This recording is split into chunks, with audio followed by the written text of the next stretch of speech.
আমি আমার ইনো যারা সোশ্যাল মিডিয়ার ভাইয়াই নকল আছো তান্তানোর কাছে দরখাস্ত করমু যখন ঈদগা থাকি আমার মুসল্লি হল বাইর হইয়া যাইবা তখন আপনারা সবর ফটো লইবা আর ফটো লইয়া এইগুলা সোশ্যাল মিডিয়ার মধ্যে পোস্ট করবা।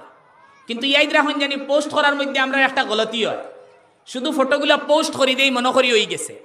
শুধু পোস্ট করলে এইগুলা আপনার ফসিত না। আপনি যার কাছে ফসাইতা চাইন তার নামে আপনি ট্যাগ করা লাগবে। হ্যাশট্যাগ যখন ব্যবহার করবা তখন এটা একটা মানে সোশ্যাল মানে পাওয়ার, বড় একটা পাওয়ার। এটা একটা এক্সাম্পল দেই, মনে করুক আপনি ট্রেনে যাইতরা আর আপনি ট্রেন অথরিটির আপনার কোনো কমপ্লেন ফসাইতা চাইন তো বিশেষ অথরিটির সম্বোধন করিয়া যদি আপনি ট্যাগ মারেন ওই সময় তার কাছে এই মেসেজটা আপনার কাছে ফসিব।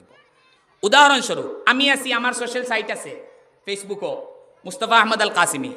এখন মনে করেন আমার একটা মেসেজ দিতা, আপনারা ট্যাগ মারবা হ্যাশট্যাগ মারার পরে আমার নাম লেখলা, কোনো স্পেস না, নো স্পেস।